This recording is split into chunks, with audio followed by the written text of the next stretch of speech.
Hello, नमस्कार. मी सुप्रिया स्वागत करते पुन्हा एकदा तुमचं शीतल मराठी ब्लॉगमध्ये. तर नवीन अशा छान अशा व्हिडिओमध्ये. तर उन्हाळा चालू झाला आहे, तर उन्हाळी वाळवणाची तयारी. तर पहिलाच पदार्थ आहे हा सांडगे बनवत आहे. तर त्यासाठी चण्याची डाळ, हरभरा डाळ पाऊण किलो घेतली आहे. त्यानंतर लसूण 2-3 गड्डी, 2 मोठे कांदे, 4 चम्मच लाल तिखट, अर्धा चमचा हळद, कोथिंबीर, मीठ आणि 2 चम्मच जिरं. तर डाळ ही 2 पाण्याने स्वच्छ धुवून रात्रभर भिजत ठेवली होती, जवळपास 8-10 तास. आणि रात्री ठेवली होती आणि आता दुसरा दिवस आहे सकाळी. तर सकाळी पाट्यावरती वाटून घेतली.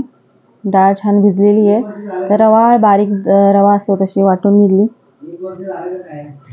तर सांडगे करण्याची प्रत्येकाची पद्धत वेगवेगळी आहे. तर आमच्या इकडं म्हणजे मी असे बनवते. तर गावाकडं डाळ तांदूळ अर्धा किलो डाळ असेल तर त्याच्या डबल म्हणजे 1 किलो तांदूळ घालून त्याच्यामध्ये दालचिनी, लवंग, काळी मिरी, जिरं. तर हे दळून जसं गिरणीवरून आणि नंतर रात्री मग कांदा, लसूण, लाल तिखट, मीठ वगैरे घालून पीठ मळून ठेवतात आणि सकाळी सांडगे करतात.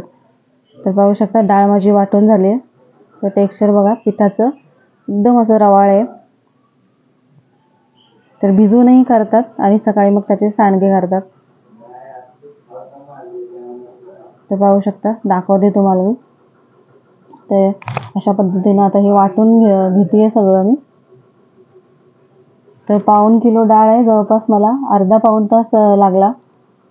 कारण पाटा वरवंटा खूप लहान आहे, वरवंटा पाटा, त्यामुळं. तर पाहू शकता झालेलं आहे वाटून. आता यामध्ये आता जे साहित्य घेतलंय तर ते मिक्स करून घ्यायचं सगळं.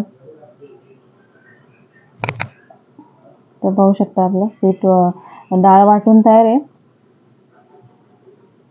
आता प्रत्येकाची सांडगे बनवण्याची पद्धत वेगवेगळी आहे. कोण मुगाचे बनवतं, कोण मटकीच्या डाळीचे, मूग डाळीचे मिक्स. तर आमच्याकडं डाळ तांदूळ करतात. तर मी डाळीचेच बनवते दरवर्षी भिजवून. आणि आता बघा त्याच्यामध्ये कांदा, लसूण, जिरं, लाल तिखट, हळद. तर इथं मी कांदा लसूण मसाला वापरला आहे, मालवणी मसाला नाही वापरला.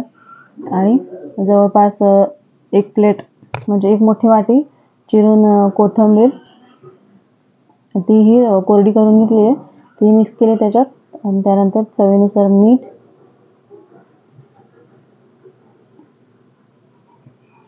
तर मला सवय हाताने, तर चमच्याने नाही जमत, तर मी चमच्याने हातावर घेते आणि त्यानंतर पिठामध्ये मिक्स करते. तर आता छान असं गोळा मळून घ्यायचा आपल्याला हा. तर हे मसाले सगळे मिक्स झाले पाहिजे त्याच्यामध्ये. तर कांदा लसूण तुम्हाला नसेल टाकायचं तर नाही टाकलं तरी चालतं. तर आम्हाला आवडतं आणि खूप छान असे, तर याच्यानं खुसखुशीत असे सांडगे होतात.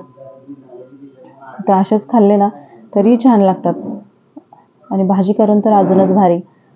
तर हे मी करत होते, नंतर पोरांनी त्याच्यामधलं जवळपास पाव किलो पीठ खाऊन टाकलं होतं. इतकं भारी झालं होतं ते.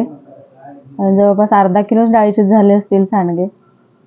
तर तुमच्याकडं कसे करतात तर मला कमेंट करून नक्की सांगा. तर पाहू शकता आता पीठ झालंय आपलं मिक्स करून. आता गोळा बनवून घेते त्याचा मी. आणि त्यानंतर ताटामध्ये सांडगे घालायचे इथे. तर काही ठिकाणी तोडणं म्हणतं सांडगे, तर आमच्या इकडं सांडगे घालणंच म्हणतात. तर गावाकडं ना जेव्हा आता मे महिन्यामध्ये लग्न वगैरे असतात तर तेव्हाच बनवतात, नाहीतर मग पावसाळ्यासाठी भाजी म्हणून. तर हे असे लांबट असे गोळे बनवून घेतलेत मी. तर गावाकडे प्रथा आहे अशी, पहिल्यांदा करताना उन्हाळी वाळवण सांडगेच बनवतात.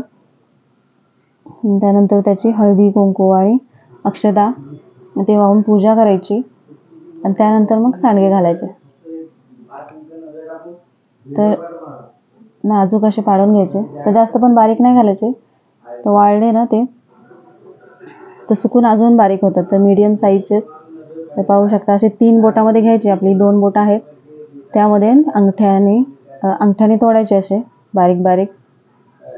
बारीक तोडले ना तर लवकर सुकतात पण, आणि जेव्हा आपण भाजी बनवू तर छान शिजते पण ती व्यवस्थित अशी, आणि खायलाही छान लागतं. आणि ह्याच्यात कांदा लसूण आहे तर अजून भारीच लागतं, कोथिंबीर. तर पाहू शकता. तर दादानी पण मदत केली मला इथं, तर त्यानेही आणि अदितीनेही. तर जे मोठे मोठे सांडगे याच्यामध्ये दिसतील तुम्हाला, तर ते त्या दोघांनी. तर त्यांना ना सुट्टी आहे त्यामुळे त्यांना लुडबुड पाहिजेच असते मध्ये मध्ये. तर त्यांनी दोघांनी जवळपास एक ताट भरून की 4 ताटं झाली होती, त्याच्यातलं एक ताट त्यांनी केलं होतं. आता पुढे बघा दिसतील तुम्हाला. तर मोठे मोठे सांडगे घातलेत. तर पाहू शकता 4 ताटं झालेत. तर करता करता निम्मं खाणंच झालं होतं.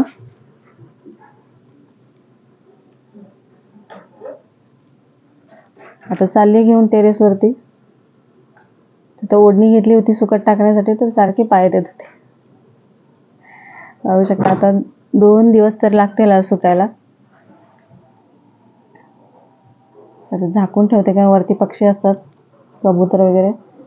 तर पाहू शकता 2 दिवसांनी सांडगे आपले. तर याचा कलर एवढा असा लाल नाही येत, कारण कांदा लसूण मसाला वापरलाय त्यामुळं थोडंसं असं ब्राऊन